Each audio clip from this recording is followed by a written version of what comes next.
नमस्ते। सर्वे जना सुखिनो भवन्तु। हिंदी ई चैनल में आप सभी का स्वागत है। हम जानकारी प्राप्त करेंगे व्यक्तिवाचक संज्ञा के बारे में। व्यक्तिवाचक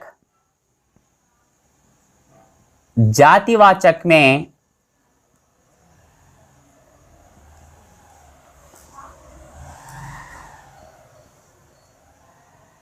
प्रयुक्त होते हैं। यानी कहने का मतलब है कभी कभी व्यक्तिवाचक संज्ञाएं जातिवाचक संज्ञा का रूप धारण कर लेते हैं। कैसे? तो देखिए, यहां पर मैं एक वाक्य लिख रहा हूं। प्रभुदेवा भारत का जैक्सन है, माइकल जैक्सन।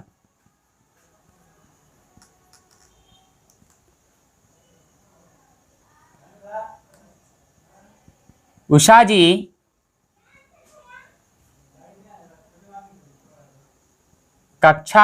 हमारी कक्षा की लता मंगेशकर है।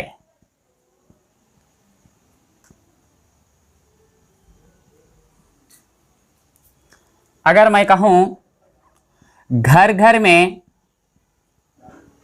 रावण है, अगर मैं कहूं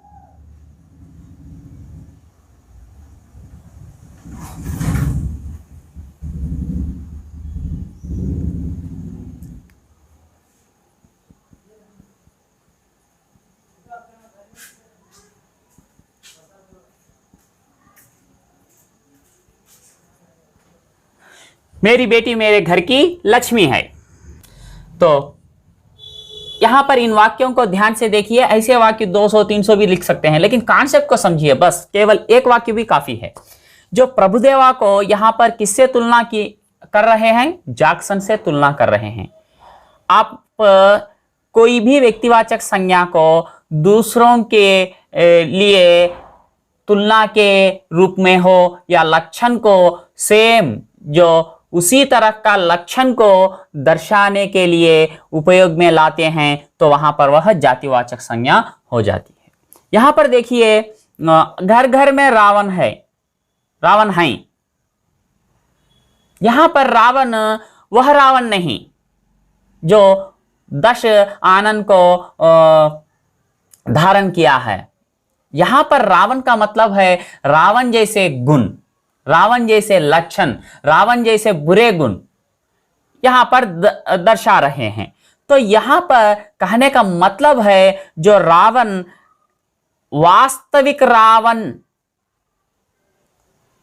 को ना बताकर उनके लक्षणों को अन्य किसी दूसरों पर थोप देते हैं, सौंप देते हैं, तो तब वह जातिवाचक संज्ञा कहलाती है। इसी तरह यहां पर लता मंगेशकर जो सिंगर हैं, फेमस सिंगर हैं, तो यहां पर उषा जी के लिए लता मंगेशकर का जो नाम है उनसे तुलना के लिए या उस लक्षण को दर्शाने के लिए यहां पर प्रस्तुत कर रहे हैं। तो इसलिए लता मंगेशकर वास्तविक लता मंगेशकर नहीं है, उनके लक्षणों को यहां पर दर्शा रहा है, उनके गुणों को यहां पर दर्शा रहा है, उनको तुलना के रूप में यहां पर उपयोग में लाए हैं। तो वहां क्या होगा?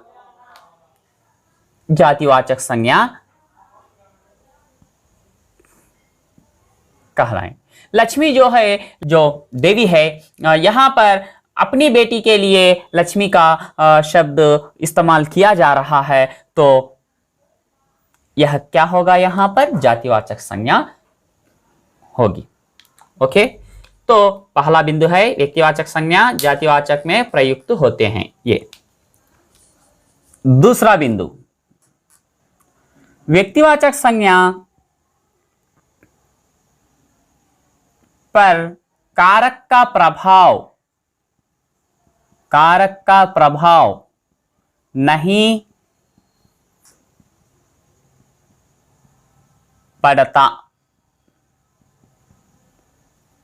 पड़ता है।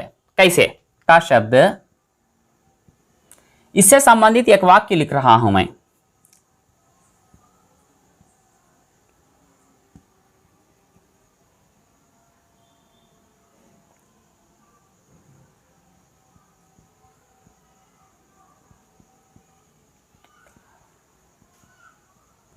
लड़के पर मिट्टी डाल दो। व्यक्तिवाचक संज्ञा जो भी होती हैं उन पर जो कारक का प्रभाव नहीं पड़ेगा मेरे दोस्त। यहाँ पर एक वाक्य को उदाहरण के रूप में देख लीजिए। कई सारे वाक्य को बता सकते हैं, लेकिन आपको एक काफ़ी है। कारक के वीडियो अगर मैं बनाऊंगा तो ज़रूर से उन कारक पर वीडियो अगर बनाएंगे वहाँ पर इसके बारे में विस्तार रूप से बताया जाएगा। यहाँ पर बस एक उदाहरण से आपको समझा रहा हूं। यह जातिवाचक संज्ञा है। लड़का एकवचन है। यहां एकवचन पर ये आ चुका है। क्यों? पर कारक विभक्ति होने के कारण यहां पर लड़का लड़के में बदल चुका है। अगर मान लो बहुवचन है, लड़के बहुवचन शब्द, लड़कों पर मिट्टी डालो, तो यहां पर ओकारांत में बदल चुका है। क्यों? कारक के कारण। किस संज्ञा पर? जातिवाचक संज्ञा पर। लेकिन अगर मान लीजिए लड़का शब्द हटाकर वहां पर व्यक्तिवाचक संज्ञा से संबंधित कोई एक नाम रख देंगे तो कारक का प्रभाव पड़ेगा या नहीं, देखेंगे। तो चलिए यहां पर मैं अपना ही नाम लिख रहा हूं, करीम। तो यहां पर करीमे पर होगा क्या? नहीं ना। आप क्या कहेंगे? केवल करीम पर। अगर इसका बहुवचन रूप देख लीजिए, होगा? नहीं। तो इससे दो बातें स्पष्ट हो जाती हैं। व्यक्तिवाचक संज्ञाएं जो हैं उन पर कारक का प्रभाव नहीं पड़ेगा। एक, व्यक्तिवाचक संज्ञाएं एकवचन में ही प्रयुक्त होती हैं, बहुवचन में नहीं। ये दोनों बातों को आप ध्यान में रखना होगा। तो आपको यहां पर क्या लिखना पड़ेगा? व्यक्तिवाचक संज्ञाएं या व्यक्तिवाचक संज्ञा हमेशा या सदैव एकवचन में रहती हैं। हाँ, आपको एक संदेह आया होगा। आप बताए हैं करीम एकवचन बहुवचन नहीं होगा, लेकिन आप कहेंगे करीम जी आ रहे हैं तो बहुवचन होगा ना सर? हाँ बिल्कुल, लेकिन इसको भी हम एकवचन के रूप में ही लेनी चाहिए। यहाँ पर बहुवचन का रूप दिखाई दे रहा है आदर और सम्मान के लिए।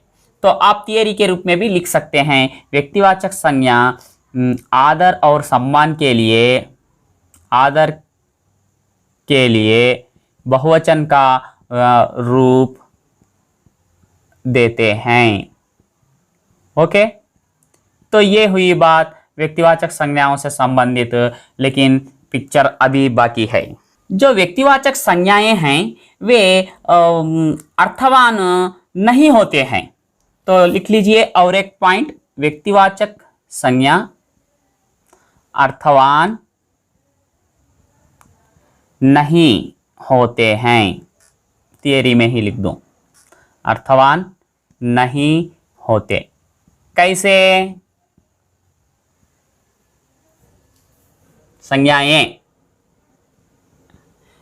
नहीं होती हैं। कैसे? फिर मेरा ही नाम ले लो। अगर वीडियो में संज्ञा टॉपिक आपके मुंह में आएगा या नहीं, जबान पर, मेरा नाम तो आ जाएगा। तो यहां पर करीम, करीम का नाम का अर्थ है कर्म करने वाला या करुणा दिखाने वाला, इस प्रकार समझिए। लेकिन वास्तव में मैं ऐसा नहीं हूं। ना तो मैं करुणा दिखाता हूं, ना मैं कर्म करता हूं। तो यहां पर देख लीजिए और एक नाम, यहां पर और एक नाम आपको आसानी से समझने के लिए बता रहा हूं, रोशन नाम। यहां पर रोशन का अर्थ है चमक, रोशनी, चमक, कांति, इस प्रकार ले सकते हैं। लेकिन वास्तव में वह कैसा है? काला है, कोयला समान है। तो कहने का मतलब है नाम का अर्थ कुछ और कह रहा है, वास्तव में वह कुछ और दिखाई दे रहा है। जैसे कहते हैं ना, हाथी के दांत दिखाने के और खाने के और। इसी तरह व्यक्तिवाचक संज्ञाएं जो होती हैं वे अर्थवान नहीं होती हैं, यह है इसका अर्थ। लेकिन यह 99% है, 1%, हाँ 1% अर्थवान होती हैं। कैसे? तो अब हम उसके बारे में जानेंगे। व्यक्तिवाचक संज्ञाएं अर्थवान होती हैं, लेकिन 1%। कैसे? अगर मैं कहूं मुरारी, अगर मैं कहूं कंसारी, अगर मैं कहूं मधुसूदन, अगर मैं कहूं जनार्दन, तो ये सारे हैं अर्थवान हैं नाम। कैसे? देख लीजिए। मुरारी किसे कहते हैं मेरे भाई? श्री कृष्ण को। तो क्यों मुरारी कहते हैं? मुर नामक जो राक्षस था, मुर नामक राक्षस था, उसका शत्रु, अरी का अर्थ है शत्रु, मुर नामक राक्षस का शत्रु है, उनका उस राक्षस का वध श्री कृष्ण ने किया है, इसलिए मुरारी कहते हैं। इसी तरह कंसारी, कंस का शत्रु। इसी तरह कामारी, शिव को कहते हैं काम का शत्रु, कामदेव का शत्रु। ये सभी सार्थक हैं। इसी तरह यह देख लीजिए, हम संधि या समास पढ़ाते समय और कई सारे नामों का विश्लेषण करेंगे। यहां पर मधुसूदन, मधु नामक एक राक्षस था, सूदन का अर्थ है वध, वध करने वाला। मधु नामक राक्षस का वध करने वाला ही मधुसूदन यानी श्री कृष्ण हैं। तो ये सभी सार्थक हैं। यहां पर देख लीजिए, जनार्दन, जन अर्दन, अर्दन का अर्थ है पीड़ा, जनों का यानी लोगों का, जनता की पीड़ा को दूर करने के लिए पैदा होने वाला या दूर करने वाला है जनार्दन। इसी तरह सत्य हरिश्चंद्र, सत्य को हमेशा कहते थे इसीलिए सत्य हरिश्चंद्र। धर्मराज, धर्म का पालन करते थे इसीलिए धर्मराज। जो प्राचीन काल के भगवान के जो नाम हैं वे सभी नाम सार्थक हैं। लेकिन आज के दौर में अगर मेरा नाम मधुसूदन होगा तो क्या वह सार्थक है? नहीं। अर्थवान है? नहीं। तो ये हुई बात। और 7वां देख लीजिए, व्यक्तिवाचक संज्ञाएं अनित्य, अस्थायी होती हैं। कैसे?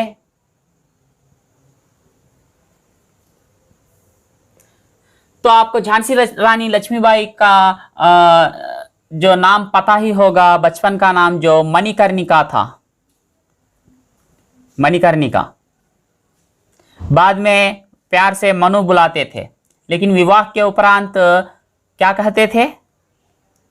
लक्ष्मीबाई, लक्ष्मी या लक्ष्मीबाई। लेकिन जो रानी को प्यार से जो पेशवा जी हैं बाजीराव टू और नाना साहब, ये दोनों एक नाम पेट नेम की तरह दिया गया है, वह नाम है छबीली। सुभद्रा कुमारी चौहान की कविता में भी इस नाम का जिक्र है। छबीली का मतलब है मैना। सुभद्रा कुमारी चौहान कितने सुंदर ढंग से अपनी कविता को लिखा है। हो सके तो वह वीडियो भी आपके लिए शायद आ जाएगा जल्दी में। तो उनमें से छबीली नाम भी है, और वह नाम आपको बता रहा हूँ, संदर्भ आया है इसलिए। कानपुर के नाना के मुँह बोली बहन छबीली थी, लक्ष्मीबाई नाम पिता की वह संतान अकेली थी। नाना के संग पढ़ती थी, नाना के संग खेली थी, बरची ढालू कृपान कटारी उसकी यही सहेली थी। वीर शिवाजी की गाथाएं उसको याद ज़बानी थी, बुंदेले हर बोलों के मुँह हमने सुनी कहानी थी। खूब लड़ी मर्दानी वह तो झांसी वाली रानी थी, झांसी वाली रानी थी। तो इस प्रकार जो इधर आ जाइए मैं जो विषय लेता हूं उसको खींचने की आदत है, तो बुरा मत मानिए। जो कहने का मतलब है, जो व्यक्तिवाचक संज्ञाएं हैं अनित्य अस्थायी होती हैं। मणिकर्णिका से मनु, मनु से लक्ष्मीबाई और छबीली, इस प्रकार बदल चुके हैं व्यक्तिवाचक संज्ञाएं। लेकिन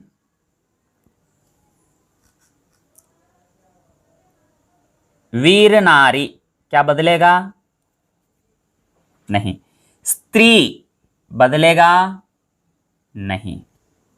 बालिका बदलेगा? नहीं। औरत बदलेगा? नहीं। तो कहने का मतलब है व्यक्तिवाचक संज्ञाएं बदल जाते हैं, अस्थिर होते हैं इसलिए, लेकिन जातिवाचक संज्ञाएं स्थिर होते हैं। करीम,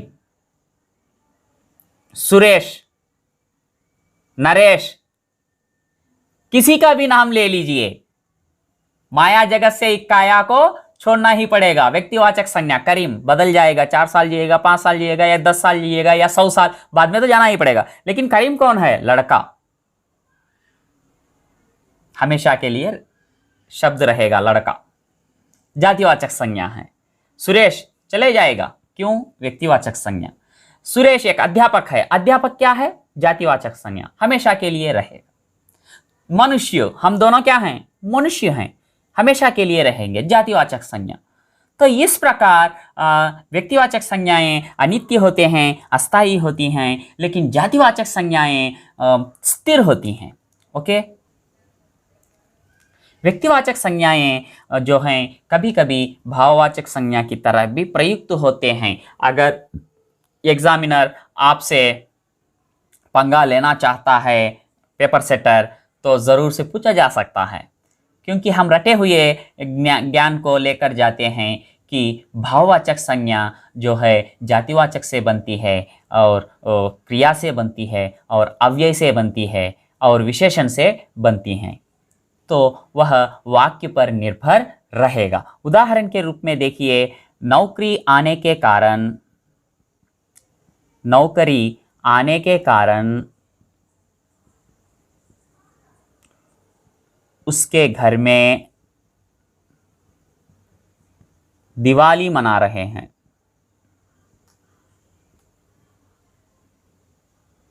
बस, तो यहाँ पर दिवाली व्यक्तिवाचक नहीं है, यहाँ पर खुशी मना रहे हैं। तो इस तरह से, और एक भी कह दूं, शिव, शिव जो है व्यक्तिवाचक संज्ञा के अंतर्गत आ जाती है। जो शैव है वह विशेषण है, लेकिन शिवत्व, शायद यह शब्द आपके मन में ना आया हो, ना कभी सुना हो, लेकिन शिवत्व जो शब्द है भाववाचक रूप धारण कर लिया है। तो व्यक्तिवाचक संज्ञा भी भाववाचक की तरफ प्रयुक्त होते हैं, लेकिन परीक्षा की दृष्टि से आपको ध्यान में रखना चाहिए, केवल 1% होने के कारण या 0.1% होने के कारण भाववाचक संज्ञा नहीं बनती हैं व्यक्तिवाचक से। ऐसे ही थियरी याद रखिए, लेकिन परीक्षा में अगर वाक्य के रूप में आए तो आप सोच समझ के उत्तर दीजिए। Okay okay. अब बताइए, व्यक्तिवाचक संज्ञा का तिर्यक रूप होता है या नहीं? तिर्यक रूप होता है या नहीं? नहीं होता।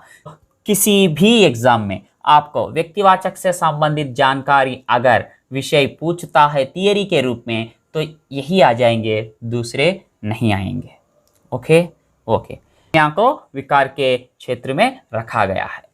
ओके। जैसे यहाँ पर भाववाचक संज्ञा 1% बनेंगे, 0.1% ही बनेगा, लेकिन अधिकता होने के कारण थियरी में आपको क्या पूछा जाएगा? व्यक्तिवाचक संज्ञा भाववाचक नहीं हो सकते, या भाववाचक संज्ञाएं व्यक्तिवाचक से नहीं बन पाते।